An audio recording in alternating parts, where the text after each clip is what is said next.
I taught, you walked, they saw.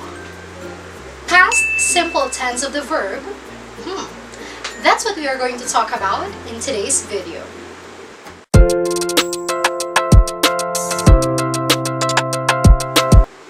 Hello! I am Teacher Aubrey and welcome back to my channel. Kung bago ka sa channel ko, I offer here video lessons for you to improve your English speaking, writing, and communication skills. So if you are interested with such kind of videos, iniimbitahan kita na maging bahagi ng ating YouTube online community of learners. Simple lang ang gagawin. You just have to click the subscribe button below. And also, don't forget to ring the notification bell para lagi kang updated sa mga susunod nating lessons. In today's video lesson, ay tatalakayin natin ang past simple tense of the verb.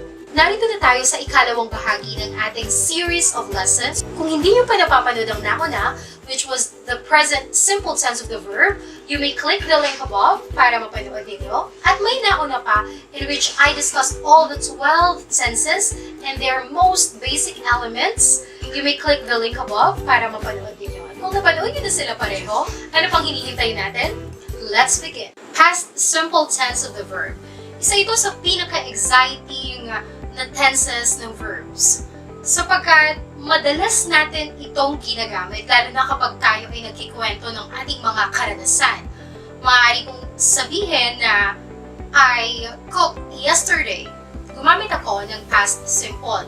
O maaari namang magkwento ako ng isang bagay na o isang pangyayari na nangyari 100 years ago, 10 years ago, or decades ago. Sa ganung pagkakataon, gumamit din ako ng past simple tense. At sa marami pa nating mga ginagawa sa araw-araw at sa mga nagdaang panahon bago sumapit ang ngayon or the present moment, lahat ng yun ay maaari nating gamitan ng past simple tense. Let us look at the illustration on the board. So we have here a timeline, and also on my past lessons about the tenses of the verb, I usually presented them through illustrations para mas maunawaan ninyo or through timelines like this.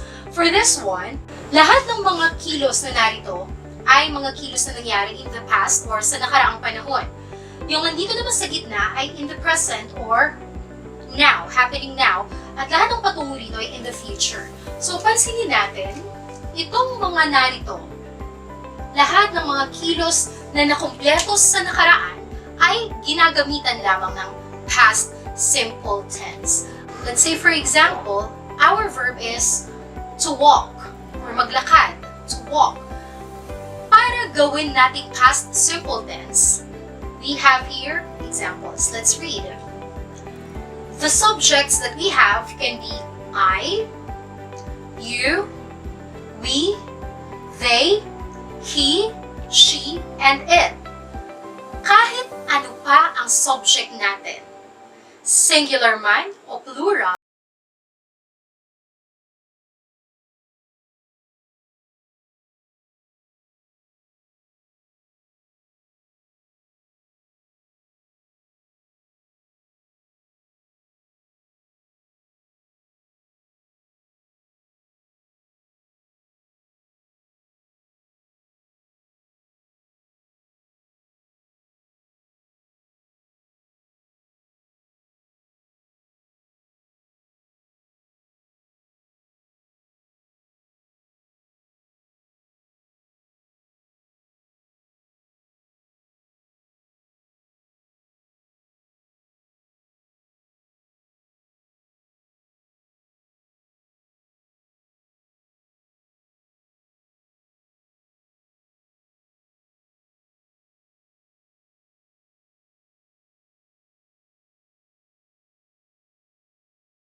expressions. Sa kabilang banda, ginagamit din naman siya sa mga kilos na walang time expression Let's now look and compare the difference. For the actions with time expression, we have Billy visited last week. Billy visited last week. Well, obviously, we have here the time expression last week. Diyan unang ginagamit ang past simple for actions with time expression.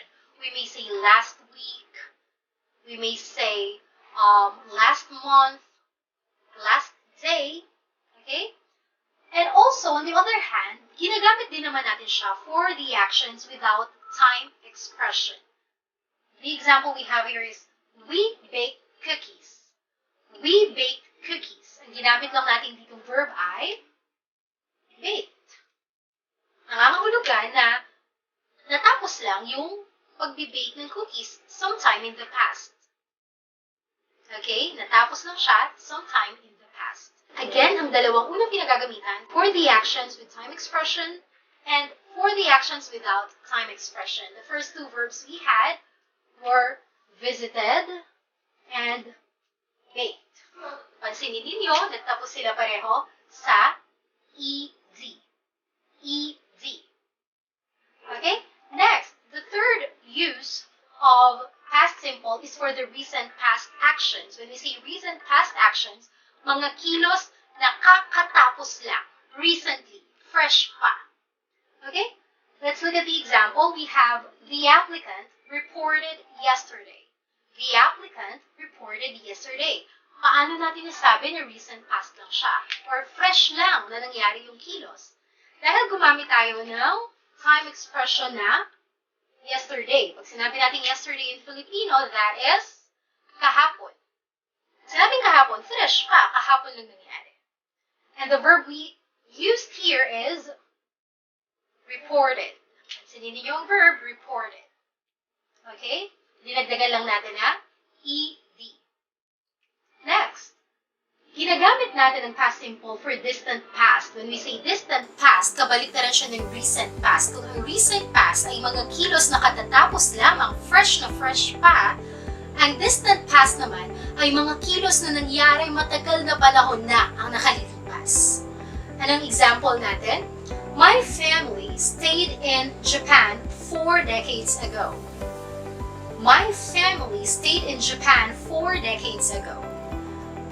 Pansin ko lagi kong ginagamit ang Japan sa examples ko, kasi gusto ko talaga makarating sa Japan. Okay, so the distant past we have here is 4 decades ago. 4 decades ago. 4 na dekada na nakalilipas. Pag sinabing 4 na dekada, ang isang dekada katumbas niya ng 10 taon. So, kapag sinabing 4 na dekada, yan ay 40 taon or 40 years ago. So, that's a distant past. Matagal na panahon ang nangyari. Anong ginamit nating past tense of the verb? We used stayed.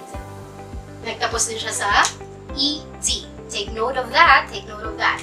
Next, ginagamit din ang past simple tense of the verb for a single action o isang kilos na natapos sa nakaraan. The example we have is, he walked to the office. He walked to the office. Naglakad siya patungo sa opisina. That's just a single action. Walked. That verb also ended in ED. And lastly, ginagamit din natin ang past simple kung ginagamit siya for single action o isang kilos na natapos sa nakaraan. Ginagamit din naman ang past simple para sa mga series of actions or maraming mga kilos na natapos sa nakaraan. Multiple or series of actions in the past. Let's look at the example. They planned their vacation, prepared the belongings, and bought tickets.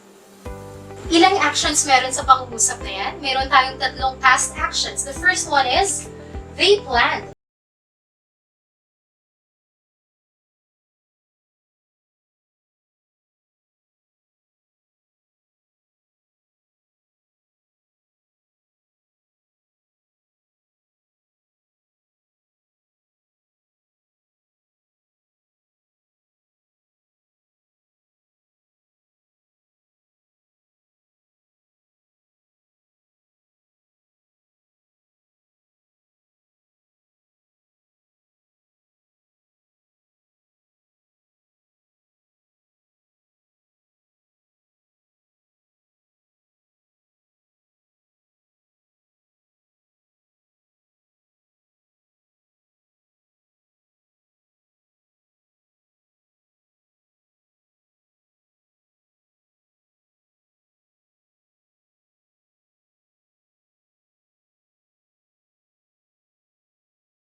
uses of our past simple. Don't be shy to share your answers on the comment section below.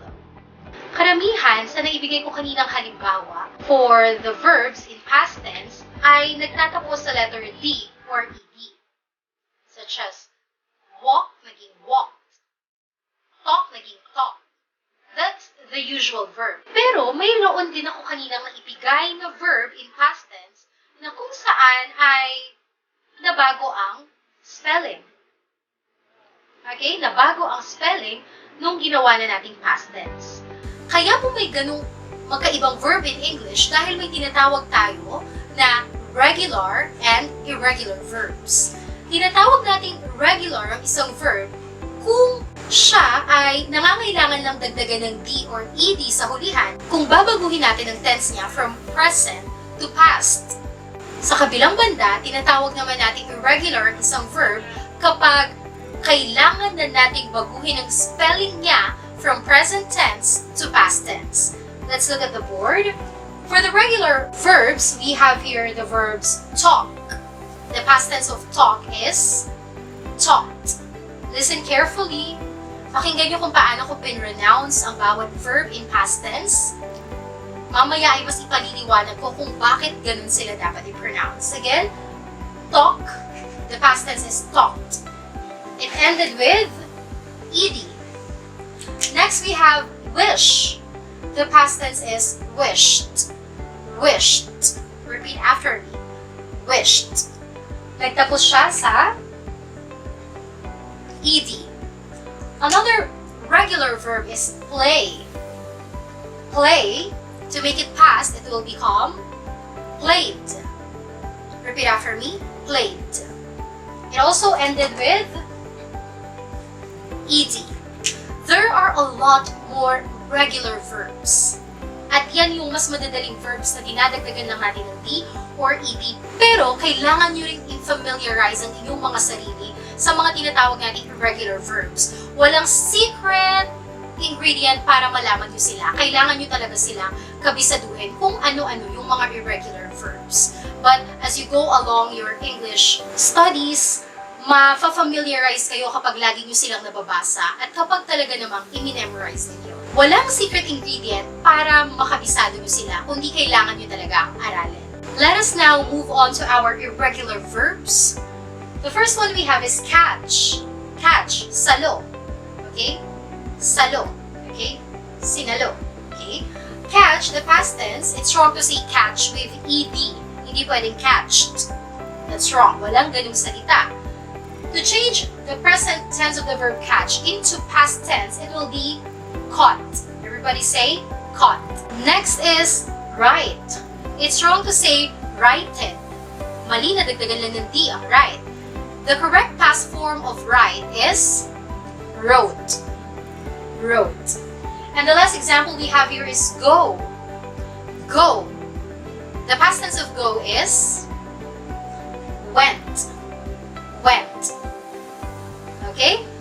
And there are a lot more different irregular verbs. We also have see becomes saw.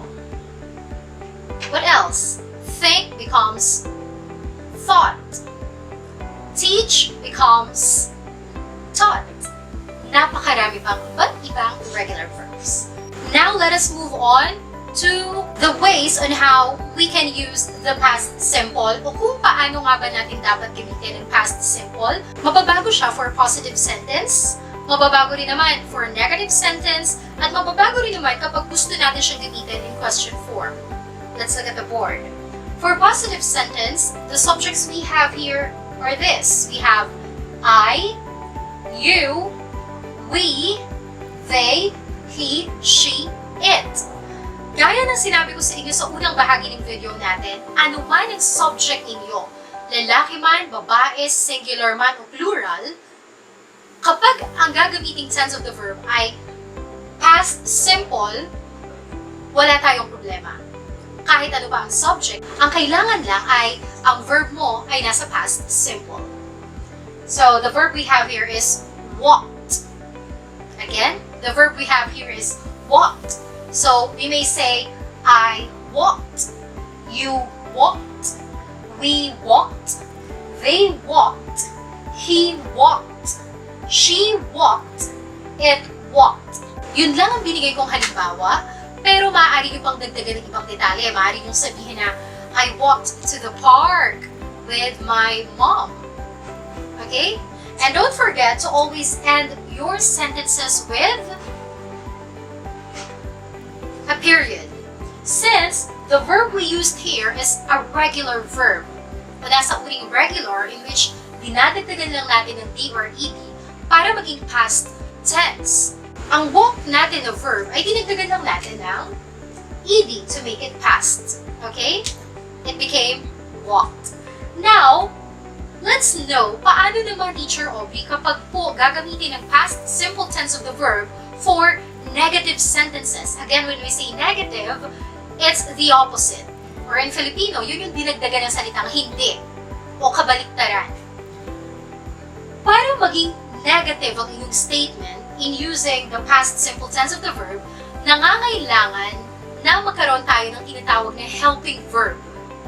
Helping verb. Okay?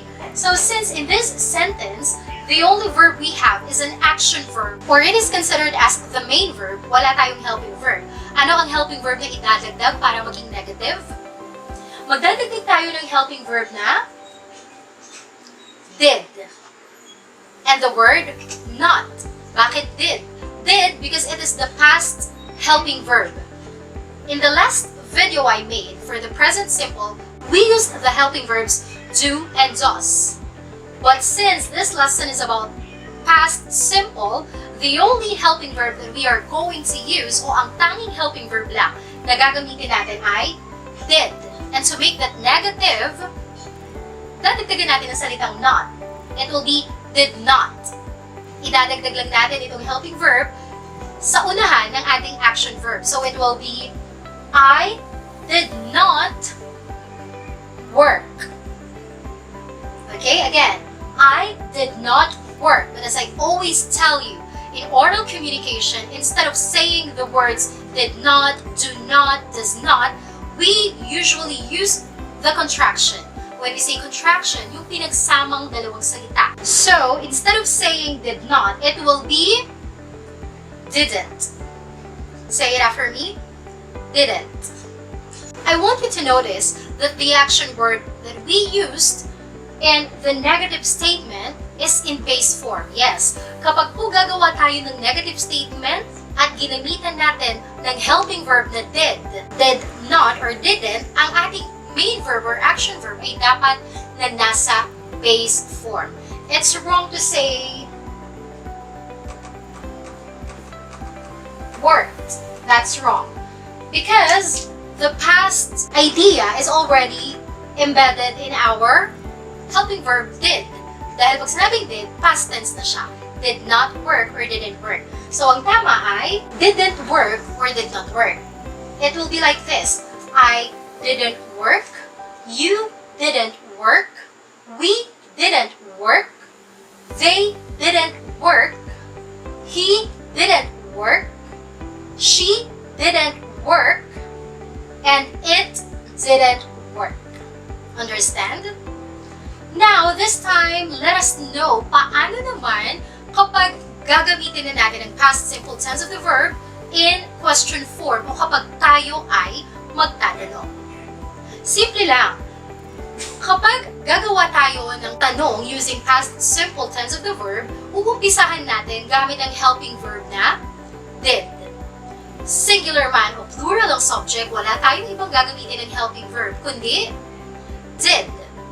And did is the past tense of the helping verb do and does. Okay? Did followed by the subject. Did plus the subject plus the verb in base form. So it will be, did I work? Did you work? Did we work? Did they work? Did he work? Did she work? Did it work? And always remember to end your questions with, very good, a question mark. Don't forget that. My learners usually commit that mistake. Karaniwan sa mga mag-aaral, kinakalimutan ang paglalagay ng mga bantas. Tuldok, tandang pananong, tandang panamdam. That's wrong, okay? Sanayin natin ang ating mga sarili na kapag sumusulat tayo ng statements ay may tamang bantas. Alright? And aside from these questions with the answer yes or no questions like this, we also have the WH questions. Ano yun? We have the what, who, where, when, why, and VH, which is how. Ang gagawin lang natin, idadagdag lang natin sa unahan ng ating question that began with a helping verb. Okay, that began with a helping verb did. So it will be like this. Why did I work? Dadagdag lang natin sa umpisa. Why did I work? Where did you work? When did we work? Ganun lang po. Okay? That's it. Now, paano naman kapag gagawin nating negative yung question natin? Simple lang. Dadagdagan lang natin the word na not ang ating helping verb na did. It will be like this. Didn't. It will be, didn't I work? Didn't you work? Didn't they work? Didn't he work? Didn't she work? And didn't it work? Now, let us move on to the spelling portion of the past simple tense of the verb o yung mga pagbabagong ginagawa natin whenever we need to change the present simple tense of the verb into past simple. There are different ways on how we change them. Yung iba o karamihan ay dinadagdagan ng D or ED, merong nadodoble ang letter, o meron ding totally nagbabago ang spelling. Tingnan natin. Una, ang karaniwan ay dinadagdagan lang natin ng ED ang verbs. Okay? Ang mga verbs na dinadagdagan lang natin ng ED to make them past or past tense ay yung mga verb na nagtatapos sa consonant. Ano yung mga consonant? Lahat ng letters aside from A, E, I, O, U or A, E, I, O, U. We have your examples. We have talk. We also have walk. Both of them ended with letter K or consonant K. To make them past tense, we need to add ed. So talk becomes talked. Listen to my pronunciations. Talked. Talked. Next we have walk. Walk becomes walked. Walked. Repeat after me. Talked. Walked. Mag-isip pa nga kayo ng ibang verbs na dinadagdagan lang natin ng ed. Ilagay niyo sa comment section sa ibaba. Next, we may also change the present tense of the verb into past through adding letter D. O may mga verbs tayo na dinadagdagan lang ng D para maging past tense. Ano po yung mga verbs na yun? Yun yung mga verbs na nagtatapos sa letter E. Nagtatapos sa letter E. Dinadagdagan lang natin ng letter D to make them past. We have here dance. We also have bake. To make dance past tense, it will be danced. Listen carefully. Danced. Bake becomes baked. Baked. Subukan nyo mag-isip ng iba pang verbs na nagtatapos sa letter E at dagdagan lang ng letter D to make them past form. Next, may mga verbs tayo na nagtatapos sa letter Y. Para maging past tense sila, ang ginagawa lang natin ay inaalis natin. We omit the letter Y and we add IED to make them past form. The examples we have here are try and study. Try, to make that past form, it will be tried. We omit the letter Y, inalis natin yung letter Y, at nagdagdag tayo ng IED. So it became tried. Say it, tried. Next example is study. Study. What we did is this. We omit the Y and we added IED. So it became studied. Say it, studied. And lastly, we have these verbs. Yes, mayroon tayong mga verbs na mayroong CVC pattern sa hulihan. Anong kahulugan ng CVC? We have consonant, vowel, consonant. So, kung ang verb ay nagtatapos sa CVC or yung sa huling bahagi niya ay may CVC na letters, ang gagawin lamang ay dodoblehin natin yung huling titik. We will double the last letter and then we will add ED. D. Let's look at the examples. We have the word clap and plan. Let's look at the spelling. Tingnan natin kung may CVC ba. We have P as the consonant, A as the vowel, L as the consonant. So that is CVC. What we have to do is to double the last letter, which is P, and then we have to add ED. So it will be like this. That's why it became clapped. Say it, clapped. Very good. Next, we have the word plan. Let's check again if there is the CVC pattern.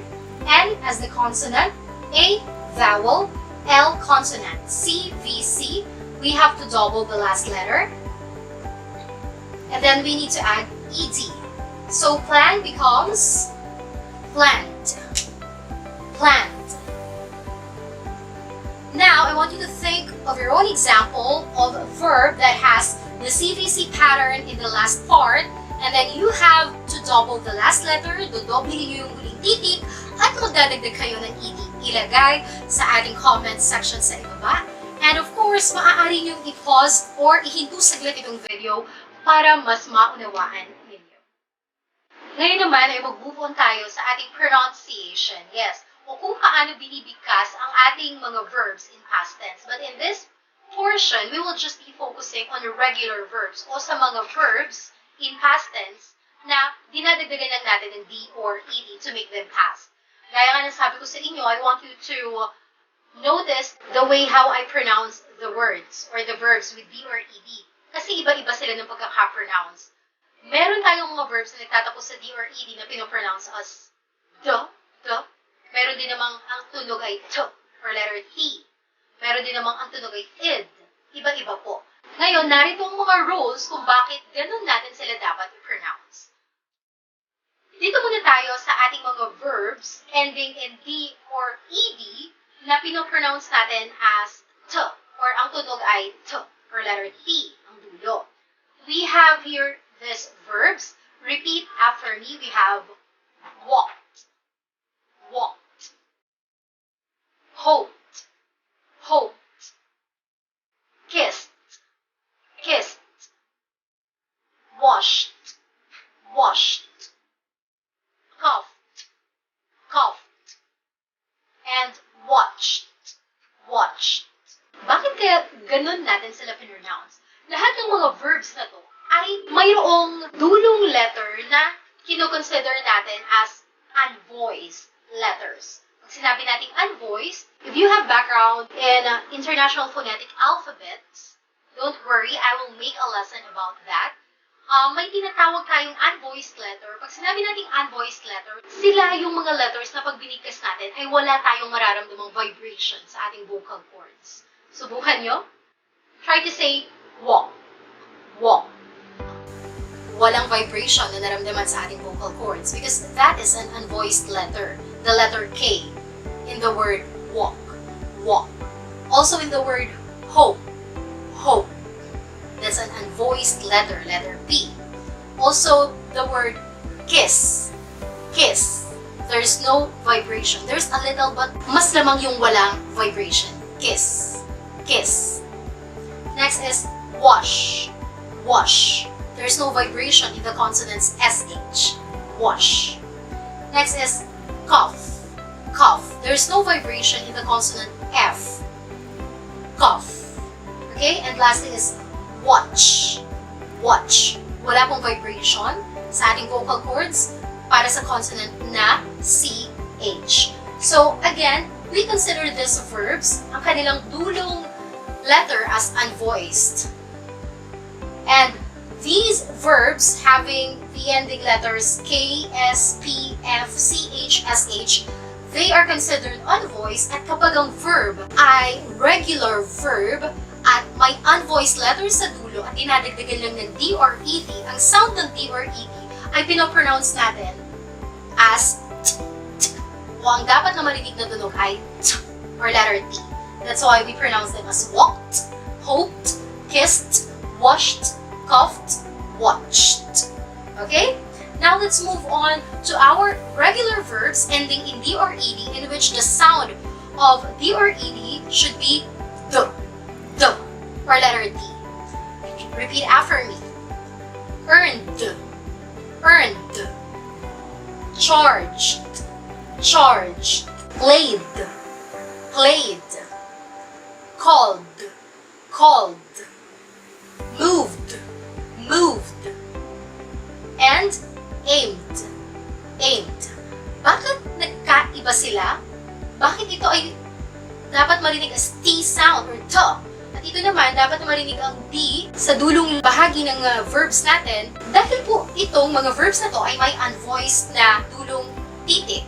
Samantalang ito namang mga verbs na to na nagtatapos sa D or ED, ang dulong titik nila or ang last letter nila ay tinatawag nating voiced letters. Pag sinabi nating voiced, yun yung mga letters na kapag binigkas natin, pag hinawakan yung inyong vocal cords, makakaramdam kayo ng vibration. Subukan nyo ang hawakan ng inyong mga vocal cords, like this. Let's try to pronounce these words. Let's try to feel the vibration. Let's say, earn, earn. Do you feel the vibration?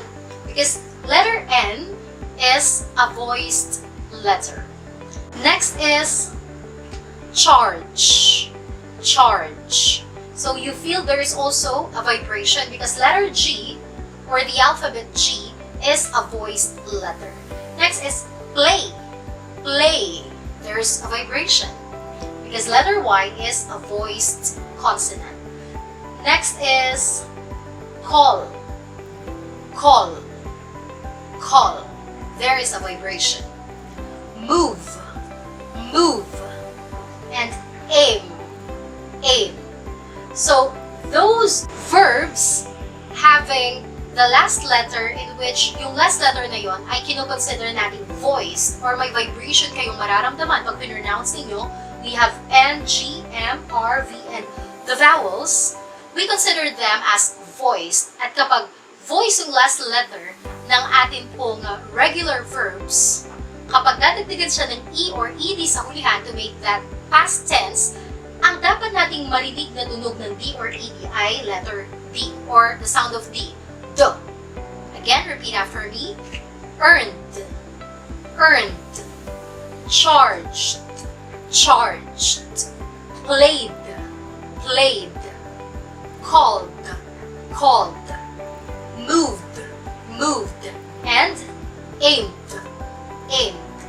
If you are interested with the voiced and unvoiced letter, that's an exciting lesson in the English language. That's one of my most favorite lessons. Nung ako ay nag-aaral ng college, oral communication subject namin, tinalakay namin doon yung international phonetic alphabets. Don't worry, I will try my best to make a lesson for that.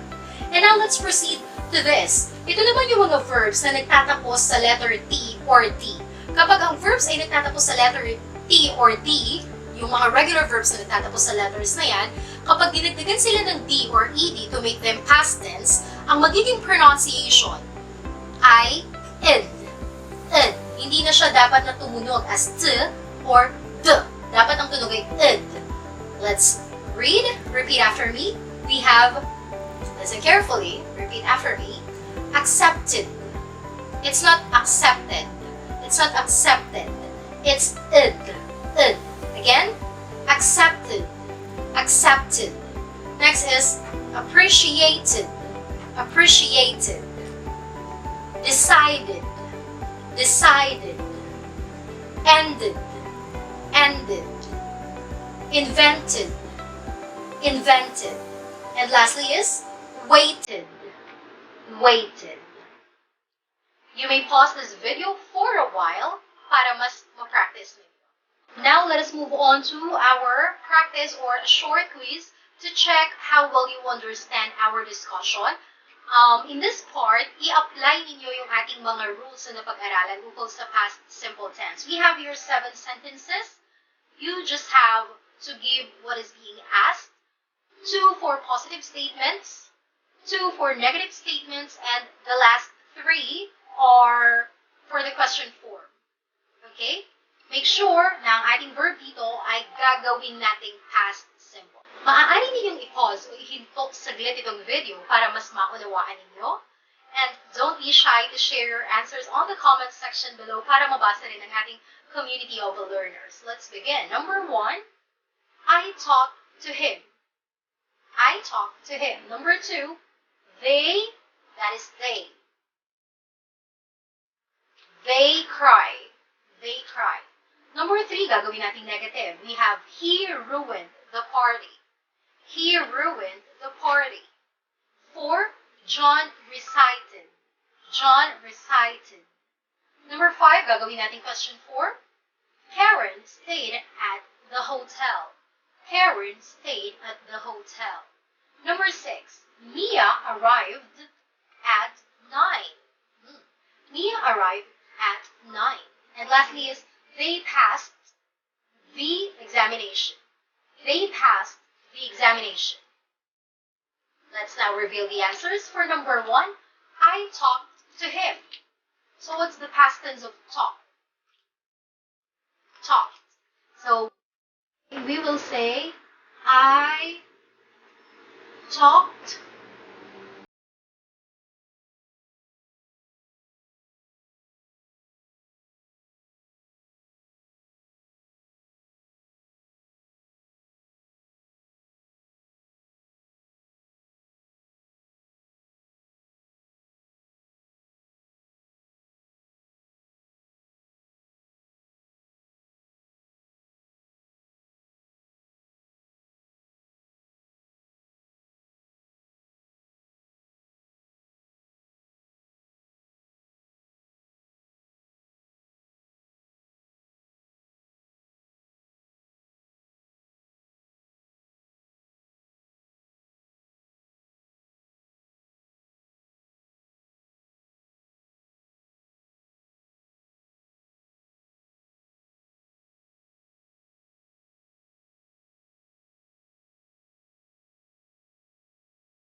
He didn't ruin the party.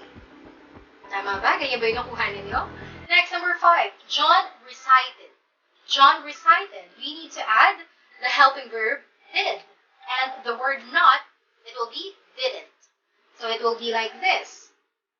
John didn't. What's the base form of recited? Very good. Recite. John didn't recite. Next, for 5 to 7, we need to make these sentences into question form. Karen stayed at the hotel. So, we have here a clue. The W question, which is where. Tinatanong kung saan. Where? What's next? We need to add the helping verb did, followed by the subject. Who is the subject? We have Karen. Where did Karen, followed by our main verb, which is the action verb, which is stayed, na kailangan ay nasa base form. Anong base form ng stayed? Ang base form ng stayed, aalisin ng ed ay stay. Where did Karen stay? Question mark. Where did Karen stay? Next, number 6. Mia arrived at 9. So, tinatanong kung kailan. We have here the question word when, or kailan. When, followed by the helping verb did. When did, followed by the subject, Mia. When did Mia, followed by the action verb, which is arrived, na dapat ay nasa base form. What's the base form of arrive? Very good. Arrive without D. When did Mia arrive? Was question mark. When did Mia arrive? And lastly, for number 7, they passed the examination. Para maging question form siya, umpisahan natin with the helping verb, did. Followed by the subject. Who is the subject? They. Did. They. Followed by the action verb. Ano ang action verb natin? Past. Na dapat ay nasa base form. What's the base form of past? Aalisin natin ang ed. It will only be like this, pass. Did they pass the examination? Did they pass the examination? That's it. Pause this video for a while para mas maunawaan ninyo. Now, let us move on to the irregular verbs. Yes, to the irregular verbs o yung mga verbs na nagbabago yung kanilang spelling. Okay? Paano natin masasabing irregular isang verb? Kapag kailangan nating baguhin ang spelling para gawin siyang past tense. Okay? Maaaring may konting pagbabago sa spelling o maaaring totally magbabago yung buong word. Okay? Now, paano ba natin siya ginagamit sa sentences na positive, negative, and in question form? Almost the same lang naman. Tingnan natin. So, if our verb is this, bought. Bought. That is in past tense. Bought. That's an irregular verb. Basahin muna natin. The subjects we have are this. I, you, we, they, he, she, it. So, for the verb bought, we will say, I bought. Pwede ninyong dugtungan. I bought flowers. I bought food. You bought. We bought. They bought. He bought. She bought. It bought. So, mapapansin ninyo na anuman ang subject, singular man, plural, babae man o lalaki, basta past simple tense using irregular verbs, wala naman tayong problema. Basta ang ating verb ay nasa past tense. And don't forget to always end your sentence with a period. Now, paano naman natin siya gagawing negative? Ganun pa rin naman po. Gaya kanina with our regular verbs. We will say, I, anong kailangan gamitin para maging negative? Magdadagdag tayo ng helping verb. We have the past tense helping verb, did. I did, kailangan natin gawing negative. Magdadagdag tayo ng word na not. I did not, and for oral communication, we need to use the contraction na mas madaling gamitin. It will be didn't. I did not, or I didn't, balikan natin yung verb natin na bought. Dahil po gumamit na tayo rito ng helping verb na nasa past, ang ating main verb or action verb ay dapat na bumalik sa base form. Ano ang base form ng irregular verb na bought? Ano po? Yes. The base form of the irregular verb bought is buy. Okay? Buy is for the present. For the past, it will be bought. So it will be like this. I didn't buy the shoes. You didn't buy. We didn't buy. They didn't buy. He didn't buy. She didn't buy. And it didn't buy. As simple as that. Basta kapag negative po ang inyong statement using the past simple, after the helping verb and the word not, at ginamit natin ay contraction, didn't, ang ating main verb ay dapat na base form. Understand?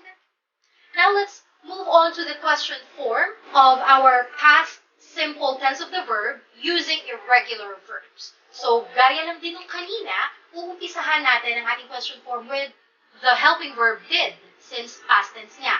Did plus the subject. Did I, did you, did we, did they, did he, did she, did it. Plus the base form of our verb. What is the base form of the word bought? The base form of the verb bought is buy. So it will be did I buy plus a question mark. Did I buy? Did you buy? Did they buy? Did he buy? Did she buy? Did it buy? At para gawing negative ang inyong question, simple lang. Gagawin nyo lang didn't yung inyong helping verb. Didn't I buy? Didn't you buy? As simple as that. Pero kapag gusto nyo hindi lang basta yes, no ang question ninyo sa inyong pagtatanong, ang gagamitin nyo po ay uumpisahan nyo using the WH question words. Where, when, what, who, why, and how. Example, it will be like this. Where did I buy the clothes? When did you buy the flowers? What did we buy? Let's now have a short practice for our irregular verbs. So, maaaring hindi pa kayo ganun ka-familiar sa mga verbs na ito, pero kung masipag kayong magbasa o manood ng mga English movies, maaaring na-encounter nyo na pala yung past form ng mga irregular verbs na ito. Again, gaya ng sinabi ko sa unang bahagi ng video, there is no secret ingredient for you to be familiarized with irregular verbs. So, ang kailangan nyo gawin ay alamin talaga sila at i-memorize. Okay? Para mas malawak yung inyong set of vocabulary. Let's begin. We have 3 parts. For 1 to 3, these are positive statements. For 4 to 6, they are negative.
So it is like this. We began answering the test. We began answering the test. Next, number 2. Our verb is write. Ano kaya ang past tense ng write? Let's read the sentence. She blank a letter. She blank a letter. The past tense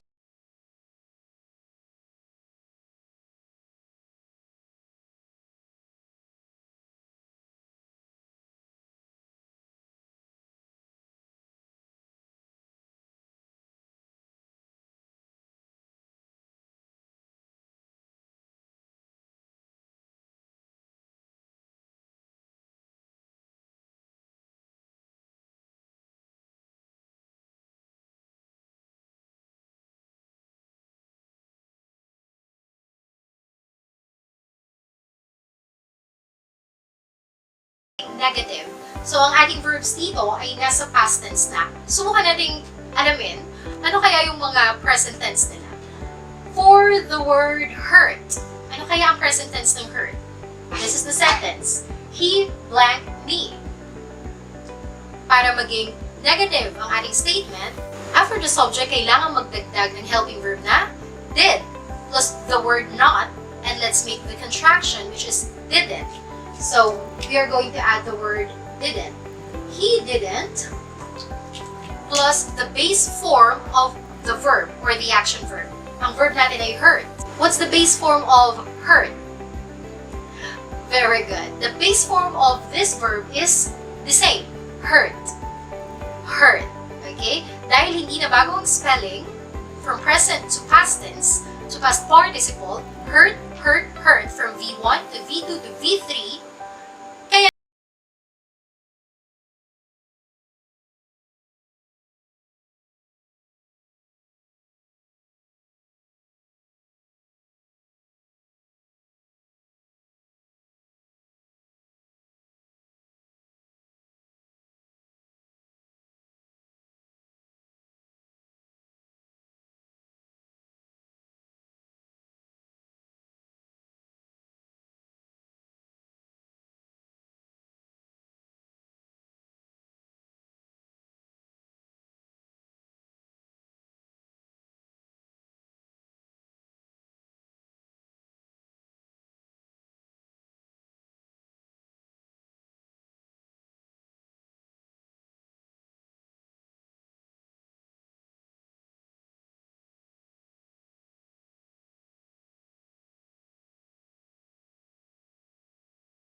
Our verb knew,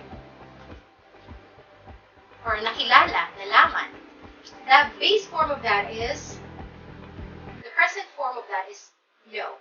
How did I know him? How did I know him? Okay? Next, number 8. Lay gave Shane 1,000 pesos. Okay, so, paano gagawin? How much followed by the helping verb did. How much did followed by the subject lay.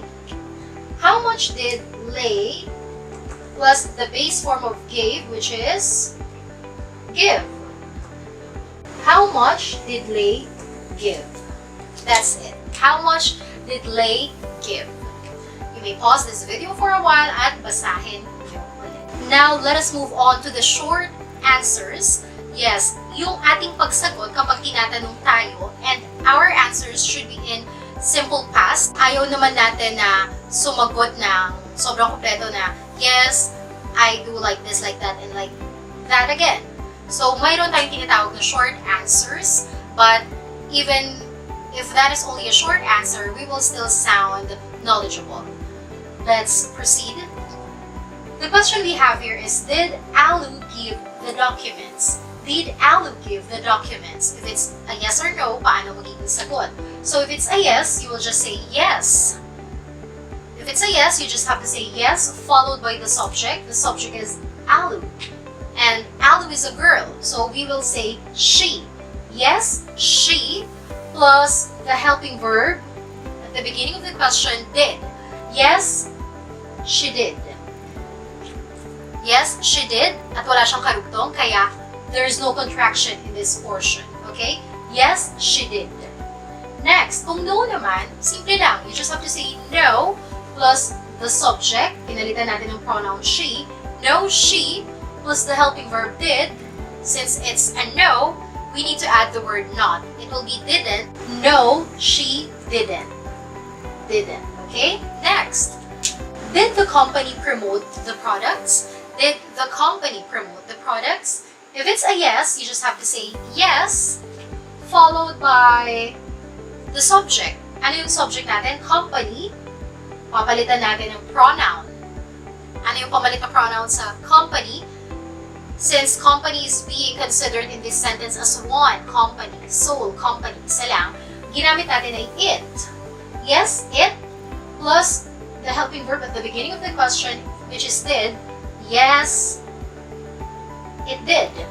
Since did lang, walang karugtong, there's no contraction. Yes, it did. Kung no naman, no plus the subject it, pronoun yan ha, para sa ating subject the company. No, it didn't. That's it. And lastly, dito, this is the question. Did you get the lesson? Did you get the lesson? Or did you get what we discussed? Did you get what I discussed? Well, in this last question, I didn't give two options. I only gave one option here. I only gave one answer here, which is yes. And I am really expecting na gets or na intindihan ninyo itong ating tinalakay. So, if the question goes like this, did you get the lesson, my dear learners? You should answer, yes, I did. Okay? Yes, it's a yes. I think it's a yes. Plus the subject I. Since I asked you, you have to use the subject I. Plus the helping verb did. Yes, I did. And there's no contraction since wala naman siyang karugtong. Now, let us move on to the common errors o yung mga karaniwang pagkakamali na nagagawa ng ating mga English language learners at para maiwasan ninyo. Okay? Mayroon tayong 4 na area na karaniwang nagkakamali for the tense, for the verb form, for the spelling, and for the helping verb. Now, let's have first the tense. Let's read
They didn't, ano ang mali natin? Yung ating action verb or main verb which is past. Kapag ginamitan na ng helping verb na did at ang word na not ang ating negative statement, ang ating action verb ay dapat na nasa base form lang or present tense. What's the present tense of past? The present tense of past is past alone. Past, walang ed. So it will be they didn't pass the quiz. And last, for the question form, we have did you call the police? Did you call the police? Anong mali? Yes, hindi na dapat lagyan ng ed ang ating action verb na call.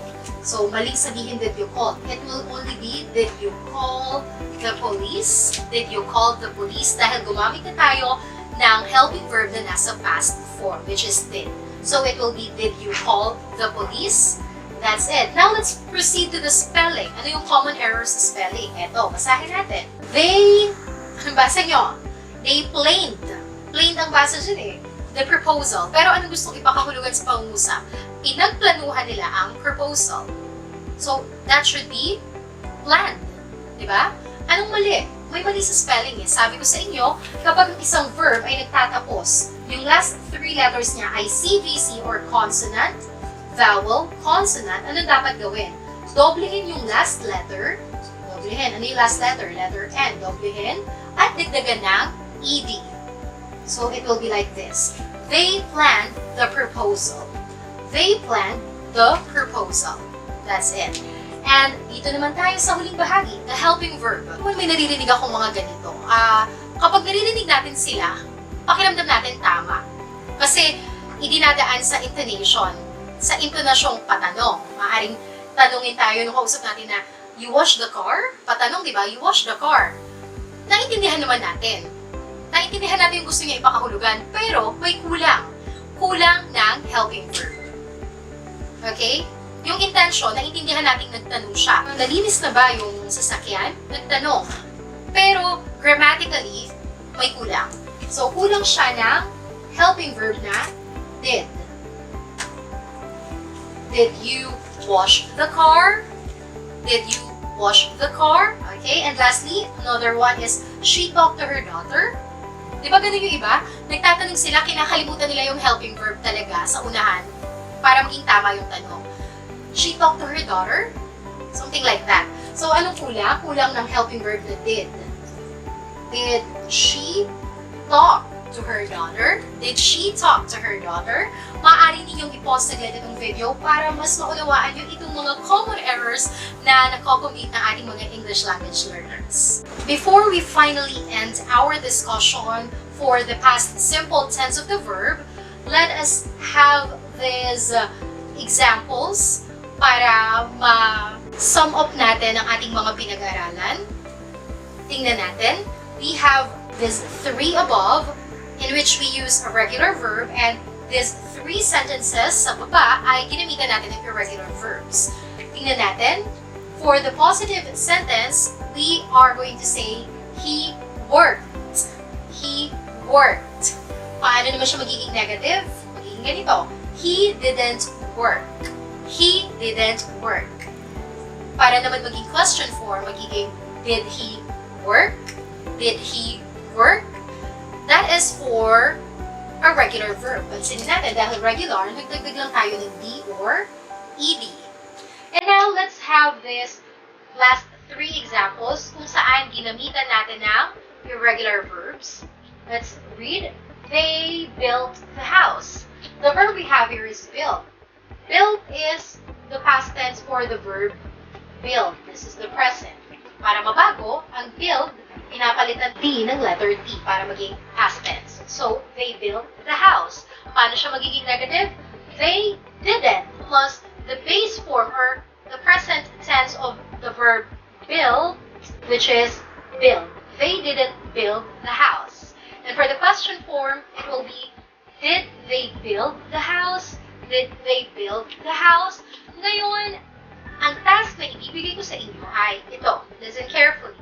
Gusto kong gumawa kayo ng 6 na sentences. Yes, 6 na sentences in which the first 3 ay gagamitan ninyo ng regular verbs or yung mga verbs na dinadagdagan lang ng D or ED, gumawa kayo ng isang positive sentence, isang negative sentence, at isang question form. And the last 3 sentences na gagawin ninyo ay gagamitan ninyo ng irregular verbs. Gagawa kayo ng isang positive statement, isang negative statement, at isang question form na gagamitan nga ng irregular verb. Please don't be shy to share your answers with our community of learners. And I really appreciate your effort that you are thinking of your own examples you share with us. And that's the end of our lesson for the past simple tense of the verb. Again, this is part of the series of videos for our all tenses of the verb. Dahil series ito ng videos, may kasunod pa. I hope you learned a lot from this video lesson, and if you do, don't forget to give it a thumbs up and also to share it with your friends para matutunan din nila. And again, I am inviting you to be part of our YouTube community of online learners. Simple lang ang gagawin. You just have to click the subscribe button below and don't forget to click the notification bell para lagi kayo updated sa mga susunod nating video lessons. And now this time, batiin natin yung mga nagpapa-shoutout. It's shoutout time! Unahin natin i-shoutout si Jerome Bongala. Hello Jerome, sabi niya shoutout po. Ayan, shoutout sa'yo. Next naman, i-shoutout natin si Jefferson Quirino. Hi! Pa-shoutout po. Ayan, shoutout sa'yo Jefferson Quirino. Next naman, i-shoutout natin si Princess May Galientes. Hello, Princess May Galientes. Hello po, Teacher Aubrey. Kaya gusto ko po yung mga content niyo kasi very helpful and informative. That's why hindi po talaga ako nagsiskip ng ads at sana mabasa niyo po ito. Ayan ha, binasa ko na ang request mo and shout out sa iyo, Princess May Galientes. And to all my viewers and learners, please don't skip the ads. Sa ganung paraan po matutulungan niyo ako to earn a little dito po sa YouTube. And now, i-shoutout naman natin to. Sinagutan niya talaga ng detalyado ang ating quiz. Shoutout kay Yorel Banaguas. Shoutout sa'yo. Ayan, sinagutan niya ng detalyado ang ating quiz. And he said, "Hi, Teacher Aubrey. It's an awesome and intelligent video again from your channel. Thank you so much for your efforts and kindness in sharing this kind of learning video. We all appreciate you so much." Maraming salamat. Please keep on posting or uploading new English lessons. We need a teacher like you. We're wishing you a lot of success, to more views and more subscribers to come. God bless, Ma'am Aubrey. Thank you. Hashtag happy learner, hashtag happy learning, and hashtag pa-shoutout. Ayan, shoutout ulit sa'yo, yan Yorel Badagos.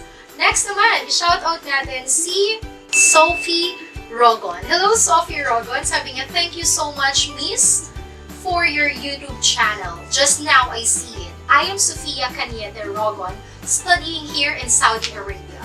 I'm in grade 6 and I'm so thankful when I have seen your channel. It helps me a lot, Miss. You know, Miss, my problem is the pronunciation because most of my teachers are Egyptian, Lebanese, and Saudi. When I pronounced the words, my mother kept correcting me for she tells me it's wrong pronunciation. Hoping, Miss, you help me. Thank you so much, Miss." Ayan ha. Hello sa'yo, Sophie Rogon. Kasalukuyan ka dyan sa Saudi. Mag-iingat lagi at mag-aaral ng mabuti. Next naman, i-shoutout natin si Apipa Islao. Hello, shoutout sa'yo, Apipa Islao. Hi, ma'am. Shoutout mo rin po ako sa next vlog mo from Peninsula Garden Midtown Homes, Paco, Manila. Hello po sa lahat ng mga taga Paco, Manila, most especially sa'yo, Apipa Islao. Next naman, i-shoutout natin si Shane Medez. Shane Medez. Hello, Shane Medez. Sabi niya, "Thank you, Ma'am Aubrey.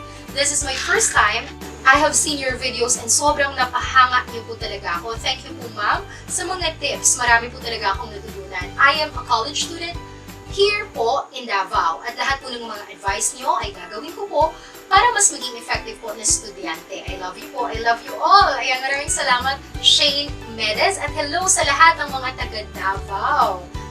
Gusto ko rin makarating dyan sa Davao dahil maganda dyan. Mag-ingat po kayong lagi dyan, especially to you, Shane Medez. Next naman, shoutout natin si Holly Ann Delgado. Hello sa'yo, Holly Ann Delgado. "Hello, Teacher Aubrey. I really love the way you speak. I always watch your videos and it really helps me a lot to improve my communication skills. I'm still studying BSE English po, ang course and major ko. Pareho tayo ng course and major.